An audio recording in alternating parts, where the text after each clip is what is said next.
சமாளிப்பதற்கான காலம். எங்க அம்மா ஒரு வார்த்தை சொன்னாங்க, இந்த வயசுல அவங்க சொன்ன அந்த ஜெனரேஷன் கேப் எல்லாம் விட்டுட்டு ஜிஸ்ட மட்டும் எடுத்துக்கோங்க. ஒரு நாள் நான் ரொம்ப மனவேதனைப்பட்டு, இன்னிலிருந்து ஒரு 14 வருஷத்துக்கு முன்னால் ரொம்ப மனவேதனை, எனக்கு ரொம்ப அழுதுகிட்டே இருந்தேன். அம்மா ஒரு வார்த்தை சொன்னாங்க, இங்க வா. என்ன? இல்லம்மா, இந்த மாதிரி கஷ்டம், யார் உனக்கு கஷ்டம் கொடுத்தாங்களோ அது அறம் சார்ந்த விஷயமா இல்லைன்னு வச்சுக்கோயேன், காத்திரு, அழாத. யார் உன்னை சிரமப்படுத்தி ஜெயித்தார்களோ அவர்கள் தோற்று உனக்கு முன்னால் சோழிகளை போல் வந்து விழுவார்கள். நீ அதை பார்ப்பாய். ஆனால் நீ அறம் சார்ந்து இருந்திருக்க வேண்டும். எப்பவுமே கடவுள் கிட்ட வேண்டுகின்ற பொழுது ஒன்றை வேண்டு, இறைவா எனக்கு இது தா என்று கேட்காத, எனக்கு இது சரியாக இருந்தால் உன்னுடைய சித்தத்தின்படி எனக்கு தந்து உதவுவாயாக. அவங்ககிட்ட போட்டு பெரிய விஷயம் தெரியுமா? அதெல்லாம் நம்ம பாட்டிங்க, நம்ம தாத்தாங்க, நம்ம அம்மாக்கள் எல்லாம் சொல்லிட்டு தான் இருக்காங்க, நமக்கு புரியணுமே. நான் இந்த லவ் பண்ற பசங்கிட்ட எல்லாம் சொல்லுவேன், இந்த சின்ன பிள்ளைங்க அநியாயங்க, காலேஜ்ல வேலை செய்யறேன், 17 இருந்து 19 வயசு பிள்ளைகளுக்கு பாடம் நடக்குது. 25 வருஷம் பார்க்கிறேன் சார், ஒவ்வொரு ஜெனரேஷனையும் பார்க்கிறேன். இன்னைக்கு ஒரு கன்க்ளூஷனுக்கு வந்து சொல்றேன், காலேஜ் போகும்போது ஸ்கூல் போகும்போது லவ் பண்ணாதீங்க, சரி வராது. காத்திருந்தோம்னு வச்சுக்கோங்களேன், நமக்குன்னு ஒண்ணு அவன் கொடுப்பான், அது நம்ம சாவர வரைக்கும் நம்மளை விட்டு போகாது, நம்ம கூடவே. நமக்கு புரியாத வயதில் பல விஷயங்களை முடிவு செய்யக்கூடாது. இப்படி நாம் சொல்லி தருவதே இல்லை பிள்ளைகளுக்கு. பிள்ளைகள் ஆர்குமெண்ட் பண்ணுது அந்த டைம்ல. குழந்தைகளுக்கு மனதை விரிய வைத்து அடுத்த கட்டத்திற்கு அவர்களை எடுத்துச் செல்வதற்கான ஆற்றலை இந்த வயதில் அவர்கள் எப்படி அறுவடை செய்து கொள்வது என்பதனை பெற்றோர்கள், ஆசிரியர்கள், சமூகம் சொல்லித்தர வேண்டும். அதனால தான் நான் சொன்னேன், இந்த யூசேஜை நீங்க கொஞ்சம் குறைச்சிக்கோங்க. முடிச்சிட்டு இருக்கும்போது ஒரு 3 மணி நேரம் இதனுடைய யூசேஜ் இல்லாம இருக்க பார்ப்போம். எனக்கு ரொம்ப ஆசை என்ன தெரியுமா? இது இல்லாம நடக்கணும், இது இல்லாம உட்கார்ந்து வேலை செய்யணும், இது இல்லாம சாப்பிடணும், இது இல்லாம இருக்கணும். இது இப்பதானே வந்தது. குழந்தை காணோம் என்று போலீஸ் ஸ்டேஷனில் புகார் அளிக்க வந்தாள் திருவிழா நாளில் ஒருத்தி. அவள் வலது கையில் பத்திரமாக இருந்தது அவள் கைபேசி. இதன் மீது காட்டுகின்ற கவனம். வாழ்க்கை அற்புதமானது, அந்த அற்புதமான வாழ்க்கையை காட்ட வேண்டும் என்பதற்காக சொல்லுகிறேன். இது என்ன பண்ணுதுன்னா, மனசை ரஸ்டாக்குது, மரத்து போக வைக்குது, வேடிக்கை மனிதர்களாக நம்மை மாற்றுகிறது. நாம் வேடிக்கை மனிதர்களாக இல்லை என்றால் சிகரத்தை தொடுவோம். வேடிக்கை மனிதர்களாக இல்லாம இருக்கிறது எப்படி அப்படிங்கிறதுக்கு ஒரு குறிப்பிட்ட ஒரு விஷயத்தை சொல்ற, லைஃப்ல நீங்க என்னைக்குமே மறக்க மாட்டீங்க. நியூயார்க்ல ஒரு யூனிவர்சிட்டியில ஒரு கேஸ் ஸ்டடி நடத்தினாங்க, சைக்காலஜிக்கல் ஸ்டடி. என்ன ஸ்டடி தெரியுமா? ஒரு பாத்திரத்தை வச்சுட்டாங்க, உள்ள நெருப்பு வச்சுட்டாங்க, அந்த பாத்திரம் கொதிக்குது, எல்லாரையும் ஸ்டூடெண்ட் காட்டினாங்க, இதான் ப்ராசஸ். சரின்னு ஸ்டூடெண்ட்ஸ் நின்னாங்க. என்ன பண்ணாங்க தெரியுமா? இன்னொரு ஒரு கடாய் எடுத்து வச்சாங்க, அந்த கடாயில குளிர்ந்த நீரை போட்டாங்க. போட்டுட்டு ஒரு தவளை இருக்குல்ல, தவளை, அதை எடுத்து அந்த கடாயில போட்டாங்க. போட்டு கடாயை பத்த வச்சாங்க. என்ன ஆகும்? தண்ணி சூடாகும், தவளை வெரி குட். என்ன பண்ணோம்? சாகாது. என்ன பண்ணோம்? உடம்ப விழிவுபடுத்துச்சு. அப்புறம் என்ன பண்ணோம் சார்? காரைக்கால் அம்மையார் படத்துல இந்த லட்சுமி மேடம் வருவாங்க. லட்சுமி மேடம் வெளியில அனுப்பிச்சிருவாங்க அந்த படம் காட்டிட்டு. அந்த அம்மா போய் வெளியில நின்றுட்டு அப்புறமா சாமி கும்பிடலாம் போயிடும். அதுக்கப்புறமா இவர் முத்துராமன் என்ன ஆனாருன்னு காட்டவே மாட்டாங்க கடைசி வரைக்கும். அந்த மாதிரி உங்களுக்கு அதோட பாடத்தை நிறுத்தி விட்டுருக்காங்க. சொல்றேன் பாருங்க, தெரியுமா? அந்த தவளை விரிஞ்சி கொஞ்ச நேரத்தில் அப்படியே செத்து போயிடும். ஆச்சரியமான ஒரு கேஸ் ஸ்டடி இது. இதுல ஒரு சைக்காலஜி இருக்கு. அந்த சைக்காலஜி தான் சிகரம் நம் உயரம், நான் உயரத்தை தொட விரும்புகிறேன் என்கிற குழந்தைகளுக்கும் பெண்களுக்கும் ஆண்களுக்கும் நான் சொல்ல விரும்புகிறேன். நீங்க விட்ட இடத்திலிருந்து தான் என் பேச்சிற்கான உயிர் தொடங்குகிறது. இப்ப பாருங்க, தவளைக்கு உடம்புல கோல் பிளட்டட் அனிமல். அதுக்கு 2 தன்மை உண்டு, தரையிலும் இருக்கும் தண்ணிலையும் இருக்கும். தண்ணில அது குளிர்ச்சியா இருக்கும், இப்போ அதுக்கு என்ன ஒரு சூழல், அது உடம்புல இயற்கையாகவே நல்லா தெரிஞ்சுக்கோங்க. நமக்கு கொரோனா வந்ததுக்கும் மலேரியா வரதுக்கும் பல விதமான ஜுரங்கள் கொசு தொல்லைகளால் வரதுக்கு காரணமே தவளைகள் இல்லாமல் போனதுதான். உலகம் அழிய போகுது தேனி இல்லனா. தேனியும் தவளையும் அவ்வளவு முக்கியமான ஜீவராசிகள் நம்ம வாழ்க்கை சுழற்சிக்கு. இந்த தவளை என்ன செய்யுது, அதுக்கு உடம்புல வந்து அது கோல்ட் பிளட்டா, அதனால ரொம்ப கூலா இருந்தாலும் அது சமாளிச்சுக்கும். அது வேற இடத்துக்கு போயிடும் கோல்டா இருந்தது. சூடு இருக்குல்ல, சூடான பகுதிகளில் தவளை இருக்காது. ரொம்ப சூடான பகுதிகளில் தவளை இருக்காது. அது குளத்துல வாழற உயிர்னு வச்சுக்கோங்களேன். அதனுடைய பயாலஜிக்கல் மெமரி எப்படின்னா, சூரியன் படும், தண்ணி வந்து சூடாகும், சூடாச்சுன்னா அது தன்னுடைய உடம்புல இருந்து ஆற்றலை வெளிப்படுத்தி அது கொஞ்சம் விரைச்சிக்கும் தன்னை. அப்போ அந்த சூடு அதனால தாங்க முடியும். இப்ப கடாயில இருக்கிற தண்ணி நேச்சுரலான ஹீட் கிடையாது, அது ஆர்டிபிஷியல் ஹீட். குளத்துல இருக்கிற தண்ணி, ஆத்துல இருக்கிற தண்ணி ஒருபோதும் கொதிநிலைக்கு வரப்போவதில்லை. அதனுடைய பயாலஜிக்கல் மெமரியில கொதிநிலை கிடையாது. அதுக்கு 60-70 டிகிரிக்கு மேல அப்படிங்கிறது அதுக்கு தெரியாது. தெரியாத ஒரு சூழ்நிலையில அந்த தவளை என்ன செய்யுமா, அதனுடைய மெமரி என்ன ஆகுமா, இதோ இந்த சூட்டை இப்ப சமாளிச்சுக்கலாம், இப்போ சமாளிச்சுக்கலாம், இப்போ சமாளிச்சுனா அது விரைக்கும்ல, அதுல எனர்ஜி எல்லாம் காலியாயிருமா? இல்ல, இப்போ சமாளிக்க முடியாது அப்படிங்கிற ஒரு புத்தி வரும்பொழுது எகிரி வெளியில போனோம்ல, அப்படி வெளியில போறதுக்கு எனர்ஜி இல்லாம செத்து போமா. குழந்தைகளுக்கு என்ன சொல்லுங்க தெரியுமா, சமாளிச்சுக்கலாம் சமாளிச்சுக்கலாம். அம்மா அப்பாட்ட சொல்லாம, டீச்சர் கிட்ட சொல்லாம சமாளிச்சுக்கலாம் சமாளிச்சுக்கலாம்னா ஒரு ஹீட் பாயிண்ட் ஒன்று ஹிட் ஆகும் பாரு, அந்த இடத்துல யாரிடத்திலும் சொல்ல முடியாதபடி விரைத்து செத்து போவார். சூடு ஒரு அளவு வருகின்ற பொழுது எகிரிடுவதற்கு சொல்லிக் கொடுங்கள். எந்த சூழ்நிலை வந்தாலும் நம்முடைய வாழ்க்கை நம் கரங்களில் இருக்கிறது. அதை எப்படி அடுத்த கட்டத்திற்கு உயர்த்துவது என்பதனை நம் பிள்ளைகள் தெரிந்து கொள்ள வேண்டும் என்பதற்காக சொல்கிறேன். நான் இப்படி சொல்றேங்க, நான் வந்து ஒரு கல்லூரியில பேராசிரியரா இருக்கிறேன் தான். இன்னைக்கு எங்கெங்க போச்சு குழந்தைகளுக்கான கதைகள்? படிக்காதவர்களுக்கு புரிவது போல் படித்தவர்களுக்கு கதைகள் புரிவதில்லை தெரியுமா உங்களுக்கு? சோ வாட்னு கேட்போம், அப்புறம் அப்படின்னு கேட்போம். பெரிய உண்மை ஒண்ணு மறைஞ்சிருக்கும், அது முடிஞ்சு போயிருக்கும். குழந்தைகள் அப்படித்தான் கதைகளை புரிந்து கொள்கிறார்கள். நான் ஒரு சின்ன கதையை சொல்றேன், உங்க வாழ்க்கையில் ஏதாவது மாற்றம் வருதான்னு பாருங்க. இந்த அடுத்த தலைமுறைக்கு இதை இப்படி சொல்லலாமான்னு யோசிச்சு பாருங்க. பாட்டி காலத்து கதை தான். வாலருந்த நரி கேள்விப்பட்டிருக்கீங்களா? கதை, வாலருந்த நரி கதை. ஒரு நரி இருந்துச்சான். அது எப்போ பார்த்தாலும் போய் யாராவது ஏதாவது வாங்கி வச்சிருந்தாங்கன்னா, உழைச்சி வச்சிருந்தா திருப்பி வந்துடும். திருட்டு நரி. அந்த குடியானவன் பார்த்துக்கிட்டே இருந்திருக்கான். ஒரு நாள் என்ன பண்ணிட்டான், கூண்டு வச்சு நரியை பிடிச்சிட்டான். இப்ப நரியை வெட்டி சாப்பிட முடியாது இல்ல, வளர்க்கவும் முடியாது. அதனால என்ன பண்ணிட்டான், அது வால் ரொம்ப அழகா இருக்கும், வாலை வெட்டி அமுச்சு விட்டான். நரி காட்டுக்கு போச்சு. அதுக்கு அவமானம் தாங்கல. வால் இருந்த நரியா அதுக்கு வர்றதுக்கு விருப்பம் இல்லை. குட்டி குழந்தைங்க கதை இது. அதுக்கு விருப்பம் இல்லை. அது என்ன பண்ணுச்சு, என்னடா இவ்வளவு அவமரியாதைப்படுத்துறாங்களே எல்லாருமே சொல்லி குடியானவங்க கிட்ட போய் அந்த அருந்த வாழை கேட்டு கெஞ்சி கேட்டு வாங்கிட்டு வந்து ஒட்ட வச்சுக்கலாம் அப்படின்ட்டு போகுது. குடியானவன் கேட்கறான், என்ன திருட வந்தியா? இல்லை, அருந்த வாழை மட்டும் கொடு, அவமானமா இருக்கு. அப்படியா, சரி கொடுக்குறேன். என் மாடு அங்கே நிற்குது, அதுக்கிட்ட ஒரு குவளை பால் மட்டும் வாங்கிட்டு வா தரேன். நேராக மாட்டுக்கிட்ட போய் கேட்டுச்சான் நரி. ஒரு குவளை பால் தரேன், சாப்பிட்றதுக்கு ஒரு கட்டு புல்லு கொண்டு வந்து போகுது. நேராக புல்லு. ஆனால் ஒருத்தன் சொல்லியிருக்கான், பர்மிஷன் கேட்காம யார்கிட்டயும் வாங்கக்கூடாது, எடுத்துகிட்டு வரக்கூடாது, அதான் தண்டனையே. நேராக புல்லுக்கிட்ட போச்சான். ஒரு கட்டு புல்லு கொடு, பால் எடுத்துகிட்டு போய் குடியானவங்கிட்ட கொடுத்தா தான் பால் கிடைக்கும். புல்லு சொல்லிச்சான். ஒரு வாளி தண்ணி ஊற்றிட்டு அறுத்துட்டு போச்சான். நேராக ஆத்தங்கரை கிட்ட போய் நின்று ஆத்துக்கிட்ட கேட்டுச்சான், ஒரு வாளி தண்ணி குடிக்கிறியா, பால் வாங்கணும்.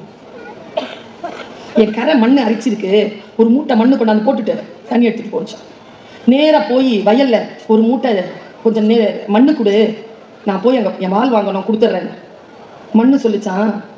ஒரு விதையை விதைச்சி அதுலேருந்து வரக்கூடிய ஒரு இலையை எனக்கு காட்டிட்டு மண் எடுத்து போச்சான். நேராக போய் ஒரு விதையை, அங்கேயே இருக்கு விதை எங்கிருந்து எடுக்குதோ இங்கே இருக்கு, எடுத்து போச்சு. விதையை எடுத்துட்டு விதைச்சிட்டு உட்காந்து இருந்துச்சான். செடி முளைக்க 1 மாசம் ஆச்சான். அப்போ அந்த நரிக்கு தெரிஞ்சுதான், ஒரு இலை வரத்துக்கே 1 மாசத்துக்கு காத்திருக்கணுமே, நாம இப்படி திருட்டுத்தனமா போய் எல்லாருடைய உழைப்பையும் சுரண்டி கொண்டிருந்தோமே, காலத்துக்கு எவ்வளவு பெரிய மரியாதை இருக்கிறது, எப்படி காத்திருப்புன்றது எவ்வளவு பெரிய விஷயங்கிறத அந்த நரி புரிந்து கொண்டது என்று அந்த குழந்தைகளின் குட்டி கதை முடிகிறது. நமக்கு புரியாதது கூட நம் குழந்தை கிட்ட இதை சொன்னீங்கன்னா அந்த குழந்தைக்கு புரிஞ்சிருங்க. காலத்தினுடைய அருமை, இந்த வாழ்க்கையிலே நமக்கு கிடைத்திருக்கக்கூடிய தாளந்துகளின் அந்த ஆசீர்வாதங்களின் அருமை இந்த தலைமுறைக்கு மட்டுமல்ல நமக்கும் தெரிய வேண்டும் என்பதற்காகத்தான் நான் சொன்னேன். நான் யூடியூப்ல இன்னிலிருந்து ஒரு 5 வருஷத்துக்கு முன்னால ஒரு கதை சொல்லியிருந்தேன். நானே ரெக்கார்ட் பண்ணி சொல்லியிருந்தேன். விகடன் சொல் புதிது அப்படிங்கிற ஒரு நிகழ்ச்சியில அதை போட்டாங்க. சரியான வரவேற்பு இருக்கு. அது என் கதை அல்ல, வெளிநாடுகளில் இருந்து நான் கற்றுக்கொண்ட கதை. நான் அதை உங்க எல்லோருக்கும் சொல்லிட்டு போறேன். தெரிந்தவர்கள் நினைவுபடுத்திக் கொள்ளுங்கள், தெரியாதவர்கள் தெரிந்து கொள்ளுங்கள். வாழ்க்கை நமக்கு சிக்கல்களை தரும். இப்போ ஒண்ணும் இல்ல, மேலே எல்லாருமே உட்கார்ந்து இருக்கிறவங்க எல்லாம் அதிகாரிகள், முன்வரிசையில் உட்கார்ந்து இருக்கிறவங்க நம்ம கலெக்டர். நம்ம எல்லாருக்கும் சொல்றேன், வீட்டில் இல்லத்தரசிகளாக இருப்போம்லப்பா, ஸ்கூல் ஸ்டூடெண்டா இருப்போம்ல, ஏதாவது ஒரு கம்பெனிக்கு வேலைக்கு போயிட்டு இருப்போம்ல, நம்ம வாழ்க்கை இருக்கிற சிக்கலை விட எனக்கு தெரிஞ்சு ஒரு 100 மடங்கு அதிகமான ப்ராப்ளமாவது கலெக்டர் இருக்கும். மூளையில அவ்வளவு ஓடி அத்தனையும் சால்வ் பண்ணணும். அவங்களது இல்ல, அவங்க பணி. மிகப்பெரிய விஷயங்கள். சிக்கல்களை சமாளிப்பது என்பது, சிக்கல்களுக்கு பலியாகாமல் இருப்பது என்பது. வாழ்க்கையில் நமக்கு பிரச்சனைகள் வருகின்ற பொழுது பிரச்சனைகளுக்கு பலியாகாமல் பிரச்சனைகளை ஜெயிக்கிறது எப்படி? நான் ஒரு விஷயம் சொல்றேன், எனக்கு எப்பவுமே ஒரு மனசுல ஒரு வலி இருந்துகிட்டே இருக்கு. 2 விஷயத்துல வலி இருக்கு. இப்ப இங்க யாராவது பேச்சாளர் வராங்கன்னு வச்சுக்கோங்களேன், அவர் பேச்சாளர் தான். இப்ப என்ன மாதிரி பெண்கள் வந்தாங்கன்னா அவங்க பேச்சாளர் தானப்பா, பெண் பேச்சாளர்ப்பா. இந்த பெண்ணுங்கிறத சுமந்துகிட்டே இருக்கணும் நாங்கெல்லாம். அந்த கலெக்டர் வந்து தேனி கலெக்டர் இருக்காங்க, அவங்க லேடி தான். அந்த சொல்லிடுவாங்க, சொல்லணும்.